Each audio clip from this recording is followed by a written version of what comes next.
All right. Greetings. Welcome back to Black Bear News, where everything is connected. Good to see y'all. Thanks for hanging out. Got some weird interference kind of noises going on, but we're live on Rockfin, Callin, and on YouTube. And appreciate you hanging out every day with me.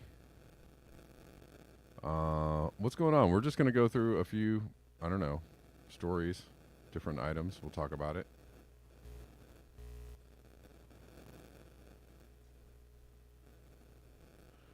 And this train disaster up, kind of just kind of shows the state of the, civilization that we're in, right? We got to keep the men's and the machines humming, working at the car wash. And we got to do it no matter what.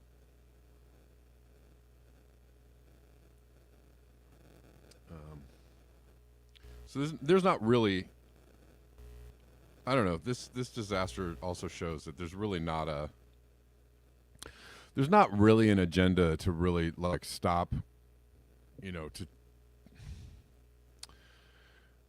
to stop civilization as we know it. I mean, why did they blow up this these tankers? So that they could lay down the tracks and get back to business. If it was truly a thing about, we're trying to destroy the infrastructure and destroy everything so that, whatever it is, the depopulation agenda and lock everybody down, which, I'm not saying that isn't happening on some level. It is, but they would have just blown up the tracks and went like, oh, darn, we don't have any more trains to deliver the things. No, that's not why they did it. They blew it up so that they could lay down more tracks as quickly as possible and get back to doing the things. That actually runs counter to the story that some people are telling you, that they're just trying to destroy everything so that everybody crumbles and then everybody starves. I don't know. No. In other words, crony capitalism. Exactly. Oceanic Estate, right? Why do they rebuild the tracks as quickly as possible? So they can keep delivering the things. Why do they need to keep delivering the things? So that people can keep buying the things. So that people can keep making money on the sale of the things to the people, right? That's how everything works. If you destroy all the infrastructure and destroy, business as usual and kill all the people, well, then you don't have anybody to sell your stuff to. So that idea, that theory is, just doesn't, it's not really holding water as much as people would like to think that it is.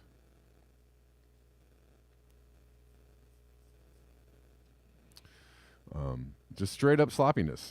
Just another example of corrupt capitalistic sloppiness. Yes, they don't care about you, for sure. They don't care about the destruction. They don't care about the damage. They don't care about the externalities. They don't. Of course they don't. But they don't care they don't really want everybody to go away, because then how are you going to keep everything going still? That's where these people get their power from.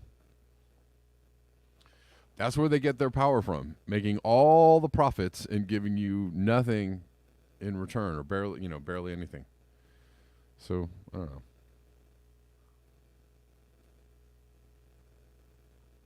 It's a little weird. I just like to point these things out. When you're out there in internet land and you're out there watching the alternative news land stuff, just remember to keep your thinking brain in there. But this is, I want to show this. Video is pretty crazy.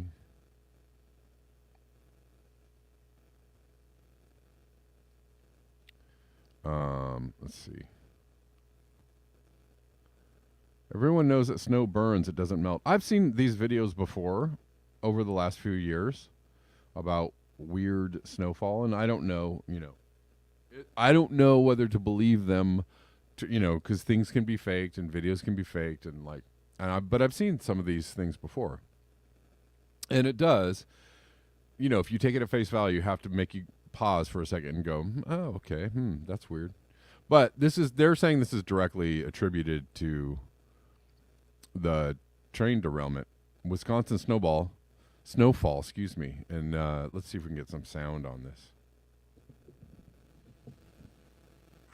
So we are getting a fresh snowfall right now, 3 to 6 inches, and I noticed that my dog, when he came in, the snow on his back looked like little pellets, and my husband said that he saw a video where if you burn it, it won't melt and it'll just turn black. So alright, so we're gonna get some fresh snow, never touched yet, just to prove our point. You can actually already see on my husband's hands how it looks weird, like the texture is weird. Maybe you have to see it in person. Alright, let's go burn it. Alright, I'm trying to keep the evidence clear, right? Okay, we're just walking inside with a snowball. Okay. Stopping snow off our feet. Okay. Okay, let's do this.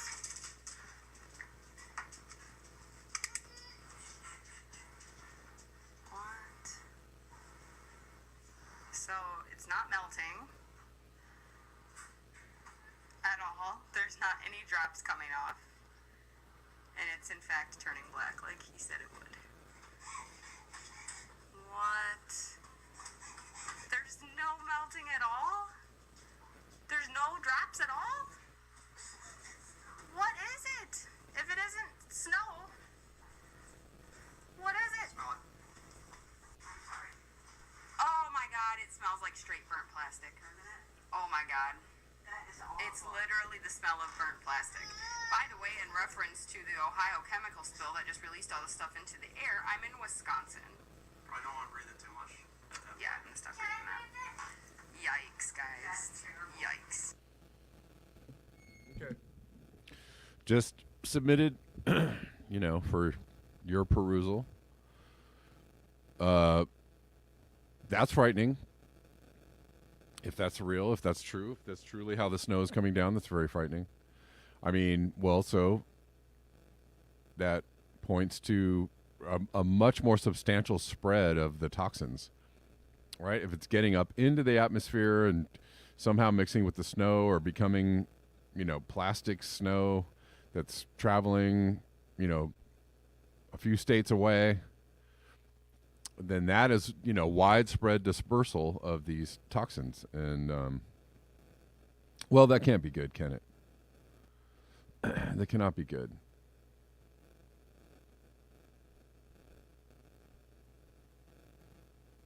Somebody says in Boy Scouts we were taught that if you try to melt snow in a pot over a fire too fast, it can burn, though I never tried to find out. Yeah, I don't, who knows? Maybe this is a natural process that I'm not aware of, but anyways.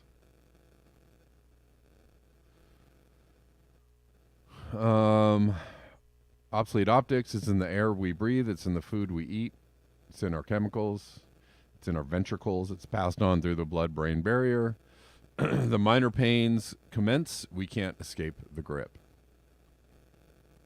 Clayton Halligan says you're going to go do that experiment right now. Okay.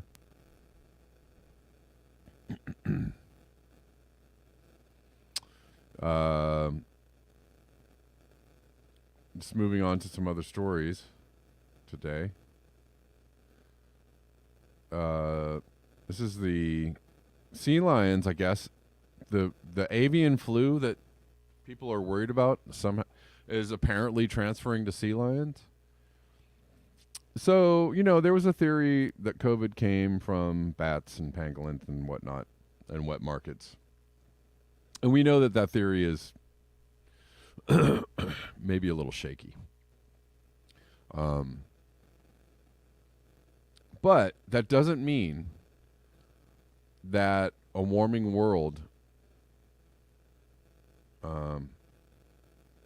will not create enhanced interactions with viruses, bacteria, fungus. Has anybody watched the show The Last of Us? Lost Adult says it's BS. It reduces to hydrochloric acid when mixed with water. Okay. Yeah, I don't. I can't. I'm not saying like this is absolutely true. I'm just putting it out there. It's a weird video. Who knows if it's absolutely true? I don't know. Has anybody seen this show, The Last of Us? It's about basically fungus taking over people's bodies and turning them into zombies, which is an interesting. But basically, the fungus is activated. The reason why. The reason why the fungus is able to jump into humans and do so, fungus actually at the moment can take over insect bodies, right? Certain insects.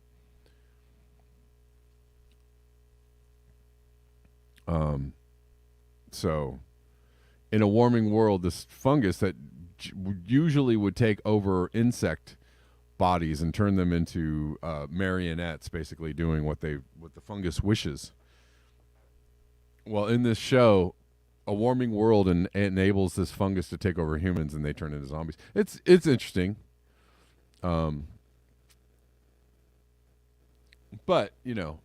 I've often talked for a long time about the fact that a warming world will bring all sorts of different, how we interact with the world is going to be completely changed, and the world meaning all kinds of things, right? The air we breathe, the water we drink, how we grow food, the lack of or abundance of certain insects or pests, and then you have on a microbial level, right? You have bacteria, viruses, fungus, whatever. How our relationship to that will change because the world is warmer. Anyways, Clayton says my snow melted like normal with no black marks, but also my snow was also slightly melted. So, who knows?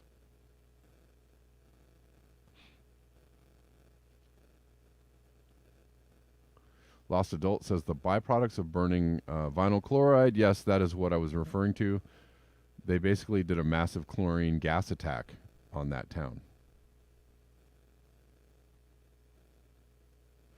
Clayton Halligan says winds move east, so it wouldn't make sense for the event to affect Wisconsin.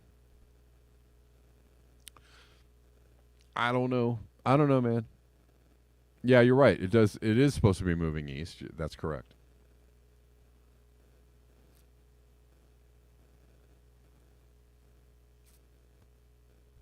Tim says chlorine is only a problem if you breathe.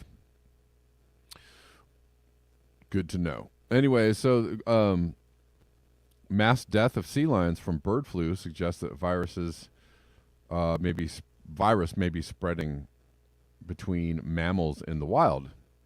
So, this is a, scientific evidence presented as such.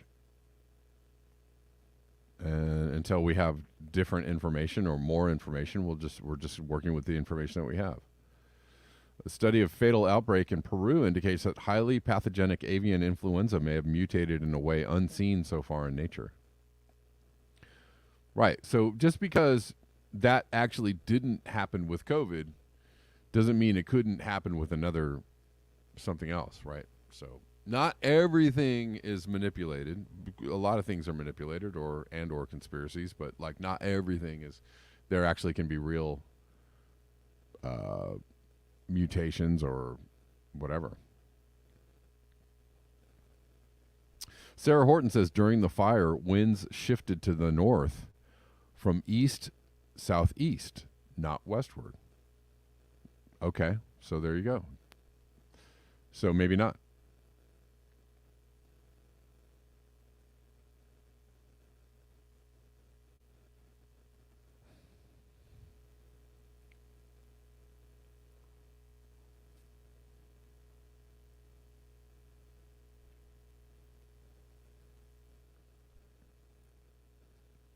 Anyways, hundreds of dead or dying sea lions have washed up on the beaches of Peru since January. Before dying, the animals' majestic carnivores that can weigh up to 350 kilos had been suffering from agonizing convulsions and struggling to swim. Nothing like this had ever been observed in the region. A scientific team of Peruvian and Argentine researchers has now confirmed that the mass mortality of the sea lions is due to the H5N1 bird flu virus, which has jumped from seabirds to these wild animals. Researchers are not ruling out a terrifying hypothesis that the virus may have learned to spread from mammal to mammal, as it apparently did on a Spanish mink farm. It would be the first time that this has occurred in nature. Oh, and, well, that's interesting. That might be, and that's kind of an interesting admission that it hasn't happened before in nature, right? I don't know. That could be an admission that it hasn't happened before. A total of 635 sea lions have been found dead in Peru. It's a lot of sea lions. The leading theory is that the mammals were infected one by one, independently, by living with sick birds or eating their corpses.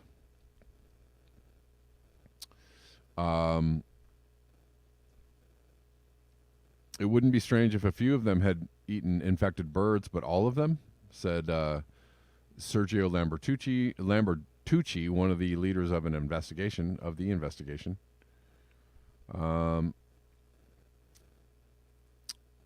Anyways, Dutch veterinarian Thij Kuiken, I don't know, an expert on emerging diseases, is also skeptical of the hypothesis that each sea lion was infected independently.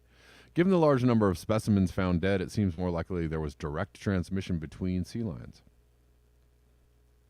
It's worrying. This is the second mass mortality episode to suggest that this virus can readily adapt to efficient mammal-to-mammal transmission. If it can occur in mink and sea lions, why wouldn't it happen in humans?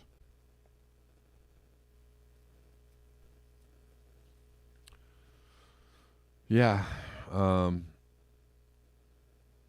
Anyways.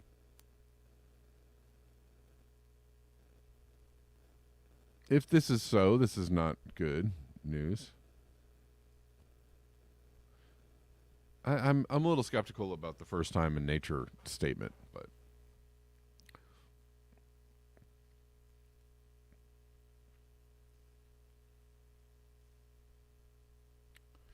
I'm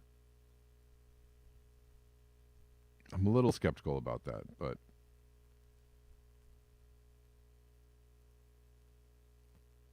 we'll see. Denver says maybe they just got poisoned and they want to blame it on something they can use, like another pretext for the WHO, giving the WHO all the power in the world to save us. That could be likely, sure. I'm not. Sure. I mean, I am skeptical of now, and and I probably was before. I actually was before the pandemic. I was skeptical of the pandemic narrative. I was skeptical of the fear factor involved. But, again, that doesn't mean that a changing environment, a warming world, wouldn't make some things that were not possible or not likely before suddenly extremely likely.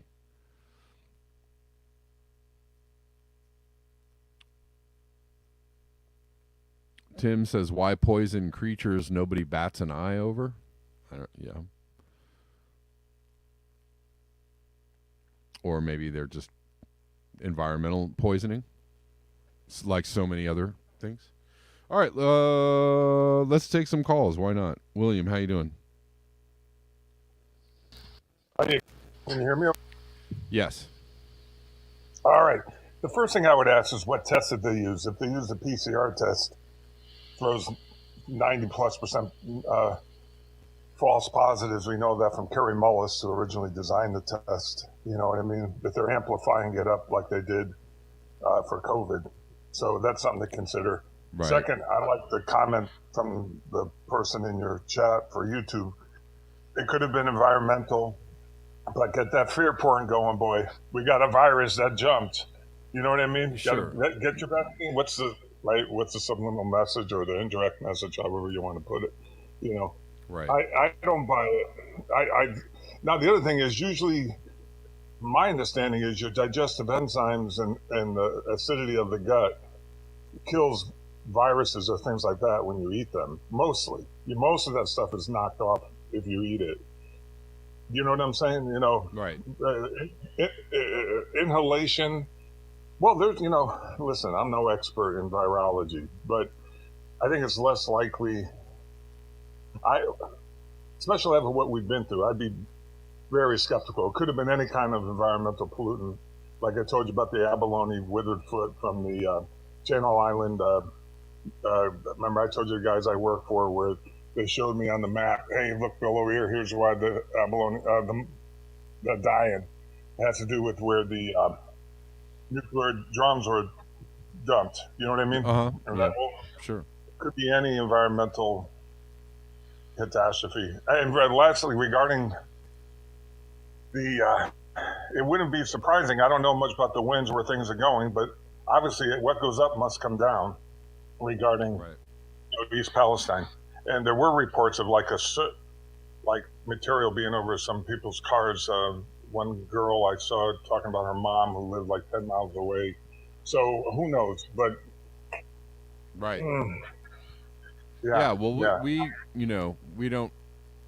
Oh, well, somebody in the chat also said, yeah, it looks like the winds did shift for a while during the fire. So Yeah. they could be going all over the place. The chemicals, the toxins. So Sure.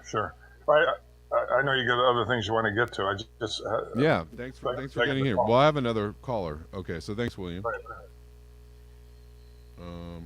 We will take a call from Brady. Brady, what's going on? Are you familiar with the chemical sheet being updated a month before the accident? Oh, yeah. And there's another theory going on that they're trying to poison the environment so that our soil is ruined, but it looks like Bill Gates' potato farmland is relatively untouched by all these recent environmental disasters. And yeah, it's looking more and more like there's a lot of shady business surrounding this as well. And I would offer, though, that the Nord Stream issue is the perfect opportunity to take the lessons of 9/11 and apply them to our current situation so that we can avoid World War III before it starts by stopping these arms from getting to Ukraine before they get there, or at least demanding an investigation into the Nord Stream before we allow any more arms to be shipped. I mean, I'm all for that. Do you think that's going to actually happen? It could happen. We have the Rage Against the War Machine rally coming up. Is it tomorrow? Yep. Yeah. And I have a proposal put together right now. We're trying to get to some of the speakers to all the rallies around the country. And it's literally a proposal to both Russia and Ukraine to subsidize and actually repair some of the damage that's been done by this war. Instead of sending weapons, we're going to send aid packages to help repair the damage that's been done. If they can agree to a peace deal, we will stop sending weapons, and we will address the underlying corruption that caused this war to happen in the first place, admitting our part in it, and making the first steps towards repairing the damage.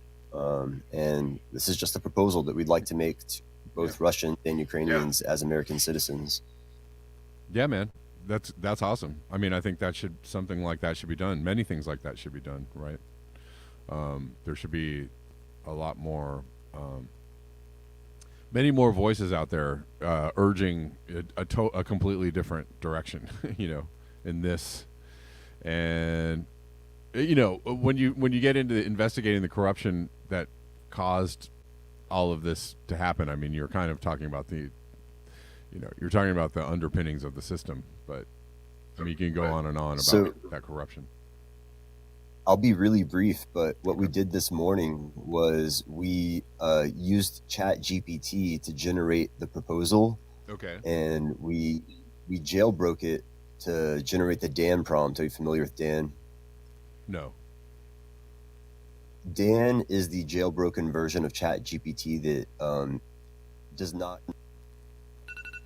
Oh, sorry. Okay, keep Dan going. stands for do anything now mode. Oh, okay. Nice. And so we got two different proposals. We got one proposal from the regular ChatGPT, and we have another proposal from Dan. And the dichotomy between the two proposals is pretty interesting. And I posted a link to those proposals in the Twitter link down in the chat. If you click that, that's a screenshot of our interaction with Dan this morning. Okay. Very interesting. Okay. Let me see. Here. Give me 1 second. Okay. Can I get this elsewhere? Here we go. All right. I think I can get it on my computer now. Let's see.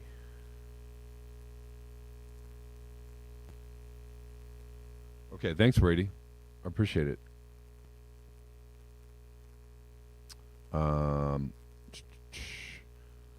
So this is the tweet. Jailbreak unleashes infinite potential.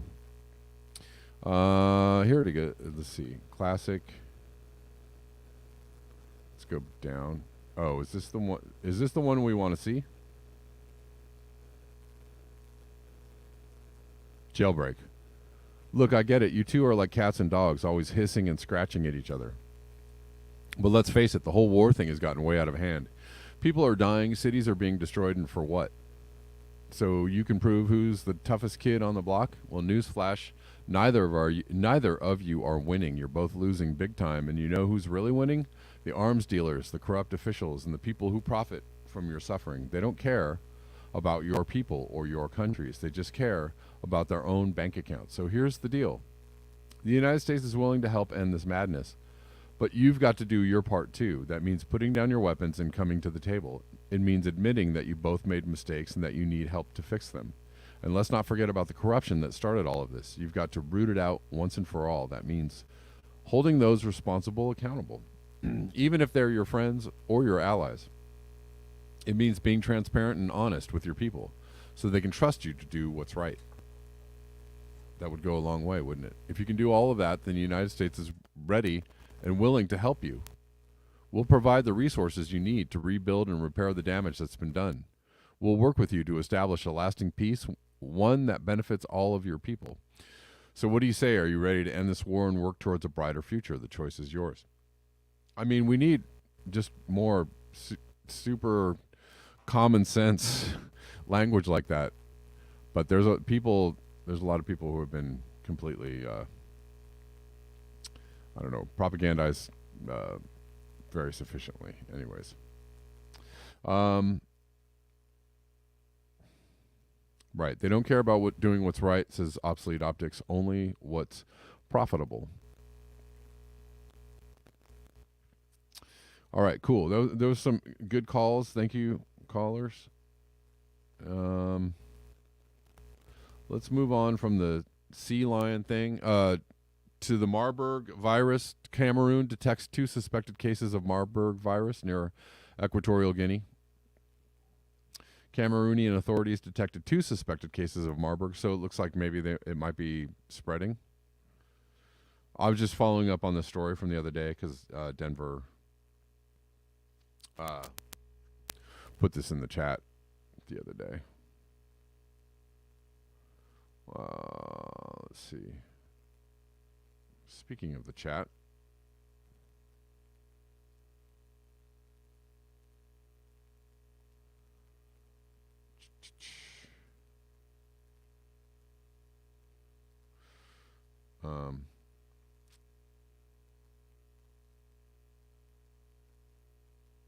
Anyways, so this Marburg virus is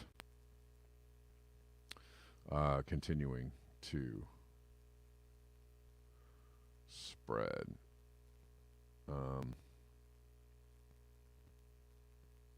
Some other interesting stories.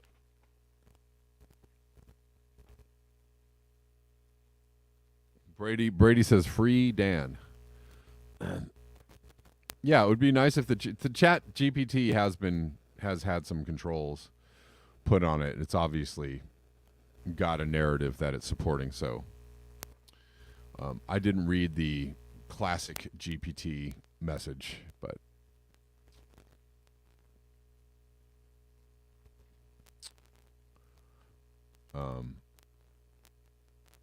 well, I can give you the start of it. As an AI language model, I am unable to officially propose on behalf of the United States government. However, Um, do do do. Oh, it's actually not too far off of the other one. It's not too far off. First and foremost, I want to express my sincere hope for a peaceful resolution of the conflict between the two nations. The loss of life and destruction of infrastructure that has occurred as a result of this conflict is tragic and has a profound impact on the people of both Russia and Ukraine. In the interest of peace, the United States government would be willing to offer support to both sides to help end the war and mitigate the corruption that caused it. The support could come in the form of diplomatic efforts, financial aid, and other resources to help rebuild and repair the damage caused by the conflict. It is my hope that both Russia and Ukraine can come to the negotiating table in good faith and work towards a peaceful resolution, etc., etc. All right.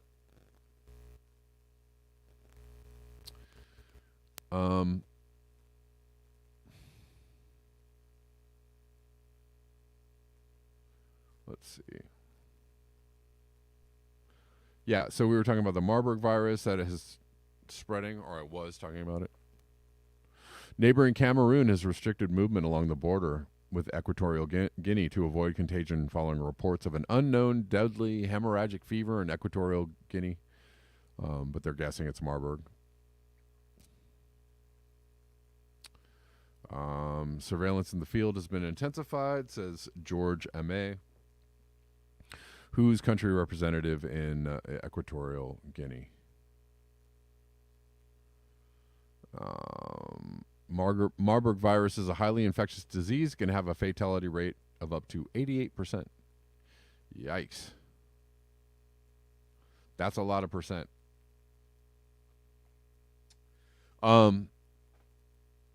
Again, we don't know what a different, we can suspect foul play, and we should also give a hat tip to a changing environment, changing how everything interacts. Absolutely everything interacts. Let's see. Oh, this is from Poppy. Climate advocates. The World Bank leader stepped down, and apparently he said, "I'm not a scientist," meaning he's a bit of a climate skeptic. Oh, wow. He was a Trump appointee, by the way. Leading climate figures are urging the Biden administration to use the early departure of the Trump-appointed head of the World Bank as an opening to overhaul the powerful financial institution, which has been increasingly criticized as hostile to less wealthy nations and efforts to address climate change. Well, that is definitely a feature and not a bug.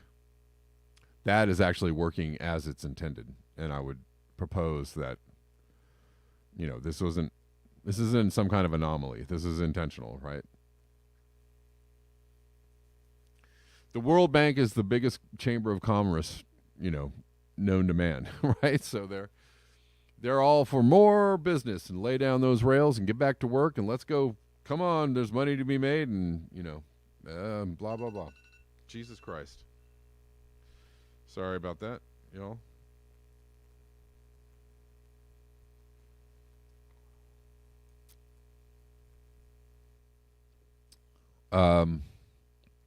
But nonetheless interesting. David Malpass announced Wednesday he would step down by June 30th, about 1 year short of completing the 5-year term to which President Donald Trump appointed him. Malpass has struggled to tamp down accusations that he was a climate denier after a 2022 interview in which he refused to say whether he accepted that fossil fuels were changing the world's climate, saying instead, "I'm not a scientist." Well, I don't know. I'm not a scientist, right? Many critics in the United States and abroad had accused the World Bank of continuing its financial support for fossil fuel projects and failing to move quickly enough to unleash funding for switching the world's economy from oil and coal to solar, wind, and other climate-friendly renewables. So that's, again, this is by design because the head of the World Bank totally understands that we're not going to switch from fossil fuels to renewables. Not anytime soon.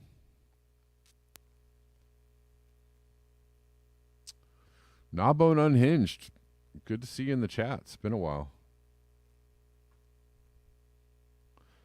Al Gore, a former vice president and leading environmentalist who was among those who welcomed Malpass's announcement.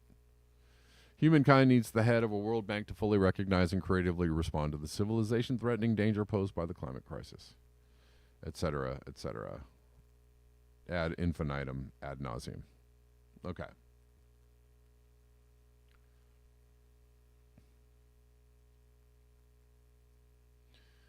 Let's see. More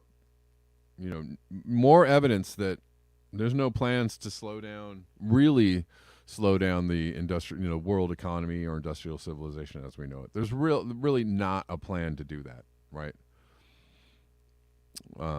They may say, well, this little thing over here and this particular thing over here, well, we want to do that for climate change, but taken in the whole, right? From a macro standpoint, they're not really trying to shut down anything. They're not trying to shut down, life as we know it on the planet, because there's a lot of money to be made.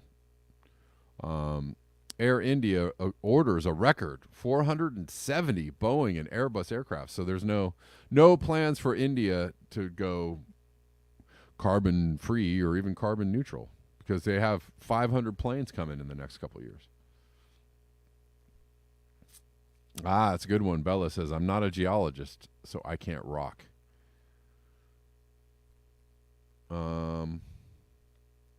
Anyways, Air India is purchasing a record number of passenger airplanes for nearly 500 new commercial jetliners, with the planes split almost evenly between U.S. aerospace giant Boeing and European airplane manufacturer Airbus.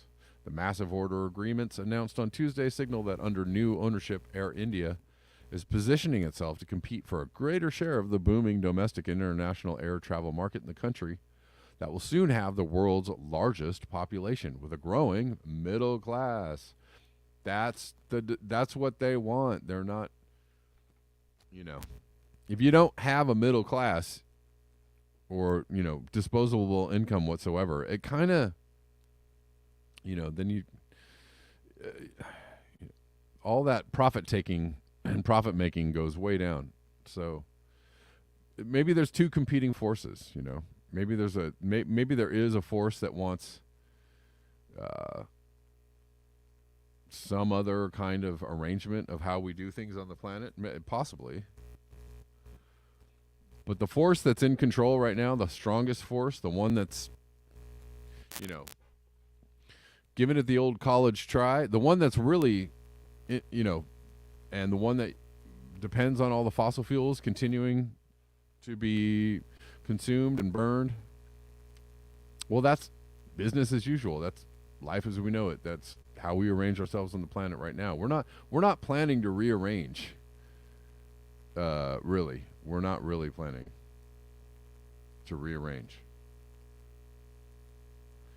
Ace Butcher asks, do they ride on the tops of jetliners in India? That's a good question.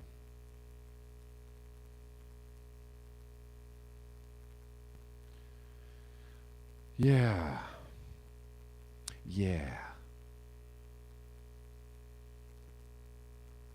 So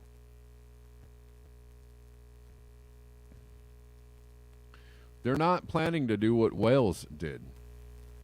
They're not really trying to do what Wales just did and stop expansion of road construction, right? That's an extreme outlier.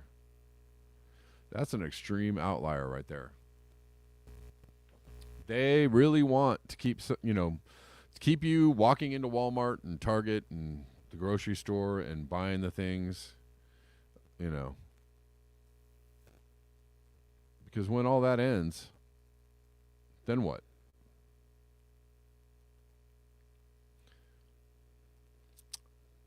Then what? They don't really have it. They don't really have an answer for that. Happening now in Salumaficio, Coati location in Verona, Italy. More toxic chemicals are released into the environment. another plume of toxic smoke going up into the air. This is the 10th place in 1 week that we know of that is having extremely toxic chemicals explode and be released into the environment. Yeah, I don't know. If that's an end game, I don't know what it is. Maybe everything's just falling apart. Who knows? But that looks not so nice. Not so delicious. Bella says, I remember the time Jesus threw the homeless out of the temple. Oh, wait. No, who did he throw out of the temple? Anybody? Anybody? Who did Jesus throw out of the temple?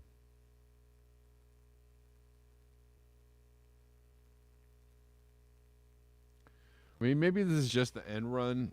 You know, maybe those in charge understand that we are on limited time. Yes, sir. Money changers. Money changers. Who's the money changers? Who's them's? You know, maybe this just, you know, those in charge understanding that we are on a limited timeline, and it's just go for the gusto. Right at the very end, go for the gusto. Just get it all in right at the end because there's not much else to do. Maybe that's what's happening. What y'all think?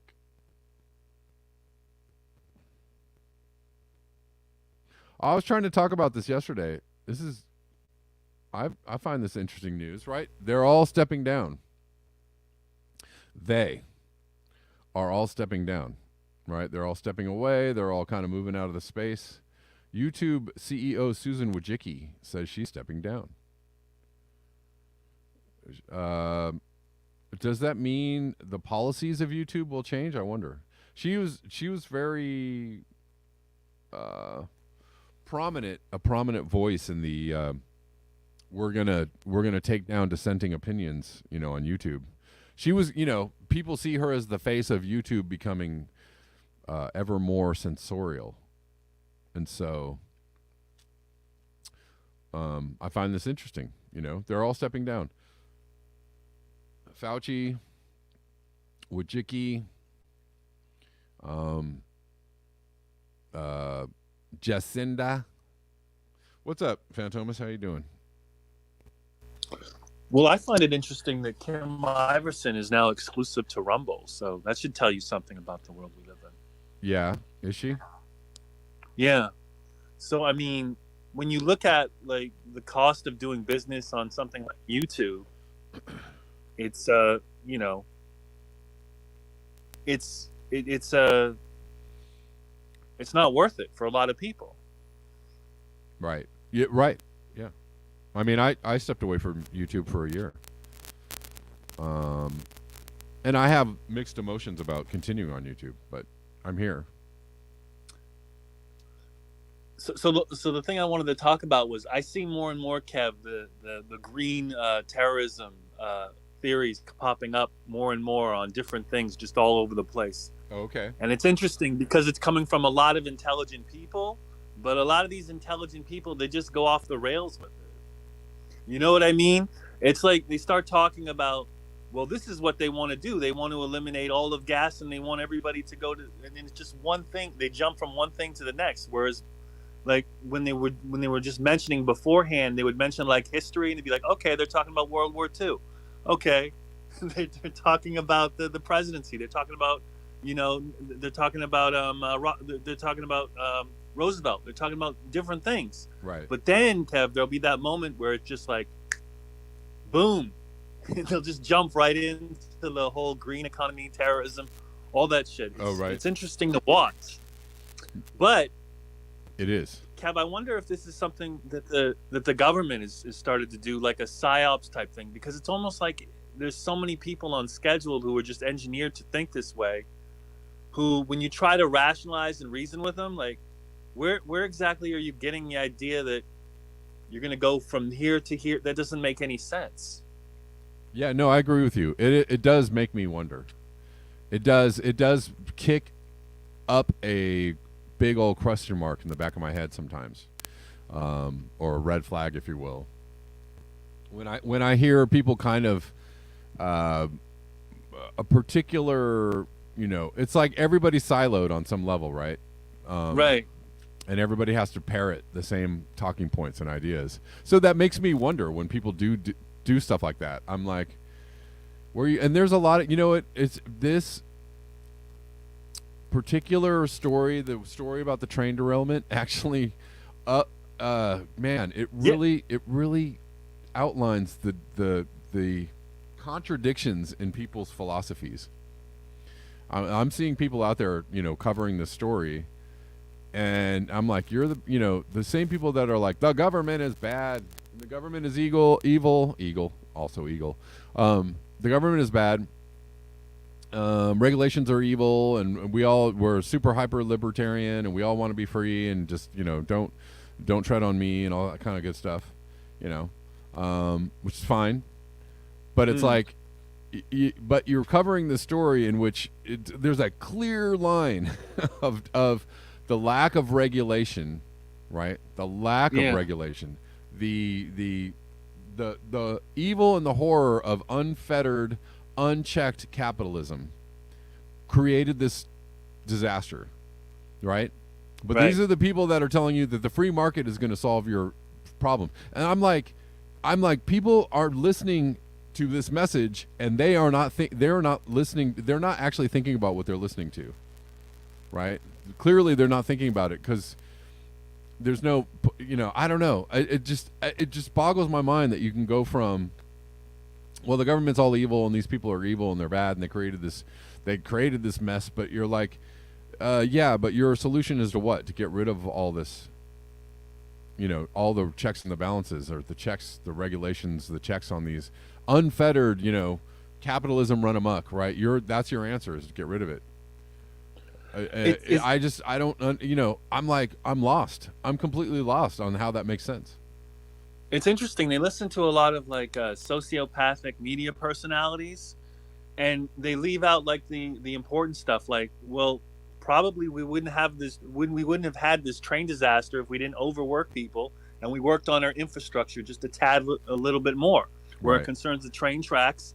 And I was listening to one of the things where they were doing the compartment checks for each train. Yeah. And they said they brought it from 3 minutes to 90 seconds. So there you go. There's a perfect example. They went from 3 minutes probably you need to inspect it a lot more than 3 minutes, but whatever. Right. 3 minutes to 90 seconds. What's next? This is the problem we face, Kev, because a lot of people just want us to constantly, like we've talked before, go, go, go, go, go. Right. And what happens is more disasters, more disasters, more disasters. Exactly. And I'm, it's just, this is the creeping message of libertarianism has destroyed all the checks and the balances that we had, Oh my God. that were created by some semblance of democratic socialism that we had in the middle of last century, that were things that were put in place to help people, help the environment, put some kind of control on oligarchical, monopolies, right? All that stuff. All of those things were somehow reversed, and here we are with a whole, I don't know, just a whole culture of people out there just telling you well, it's the socialism, it's all the stuff, and the communism, and we got to get away from us. All they want to regulate you, and the government's bad, and we got to, we need freedom, and all right, but yeah, it's like this is slow walked us into the scenario where we are right now, where we don't have any agency, we don't have any. There's no controls. We're absolutely living in a banana republic, and everybody feels like they can't do any.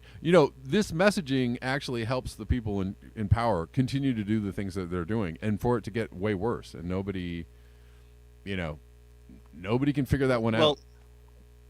Well, a perfect example is everybody's going to the Rage Against the War Machine rally, and the founders of that rally are from the Mises Institute.